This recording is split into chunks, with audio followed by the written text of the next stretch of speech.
मागील काही दिवसांपासून सोलापूर शहर आणि परिसरामध्ये अतिवृष्टी झाल्याने बहुतांश सर्वसामान्य नागरिकांना या अतिवृष्टीचा फटका बसल्याचे दिसून येत आहे। असाच काहीसा प्रकार जुळे सोलापूर येथील स्वामी विवेकानंद नगर भाग 1 येथील नागरिकांना बसला। अतिवृष्टी झाल्यामुळे या भागात पावसाचे पाणी अधिक साचले आहे। याशिवाय पालिका प्रशासनाकडून यापूर्वी करण्यात आलेले निकृष्ट दर्जाचे ड्रेनेज पद्धत बहुतांश घरामध्ये त्यामुळे पावसाचे पाणी गेले आहे। यामुळे सर्वसामान्य नागरिकांना आपल्या दैनंदिन व्यवहारात लागणाऱ्या वस्तू आणि धान्य वाचवण्यासाठीची मोठी कसरत करावी लागली।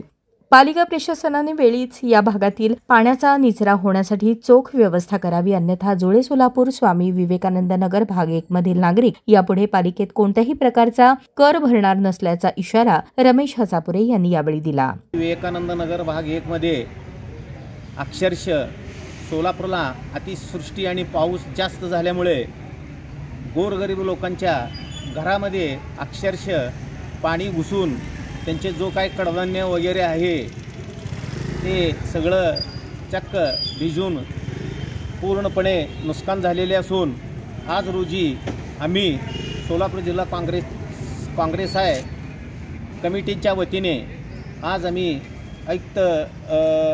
उपायुक्त रवी पवार साहेबांना आम्ही निवेदन दिलेले असून काल रात्रभर मोटारी लावून JCB खोदी करून आणि तुम्हाला सांगतो पूर्णपणे पाणी काढायचा प्रयत्न रात्रभर चालू आहे आणि गोरगरीब लोकांचं हाल तिथं अक्षरशः बघितल्यानंतर खूप आहे।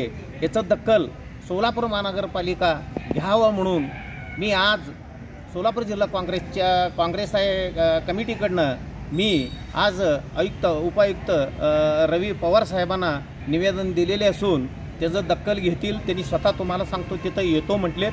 मी मीटिंगमध्ये आहे सध्या आणि मीटिंग सोडल्यानंतर तिथं येऊन मी जो आहे ते परिस्थिती पाणी करून लोकांचा प्रॉब्लेम सॉल्व्ह करून देतो म्हटलेले आहेत। असे मी निवेदन सोलापूर जिल्हा काँग्रेस संघटक या नात्यानं आज उपायुक्त रवी पवार साहेबांना दिलेले आहे। दरम्यान रमेश हसापुरे यांनी पालिकेचे अतिरिक्त आयुक्त रवी पवार यांची भेट घेऊन पावसामुळे स्वामी विवेकानंद नगर भाग 2 मधील परिस्थितीची माहिती दिली व तात्काळ व्यवस्था करावी अशा मागणीचे निवेदन यावेळी दिले। यावेळी सोलापूर जिल्हा काँग्रेस कमिटीचे जिल्हा संघटक रमेश हसापुरे, उद्धव बाळासाहेब ठाकरे, शिवसेनेचे संतोष पाटील, उपप्रमुख रवी कांबळे यांच्यासह स्वामी विवेकानंद नगर भाग 1 मधील नागरिक उपस्थित होते।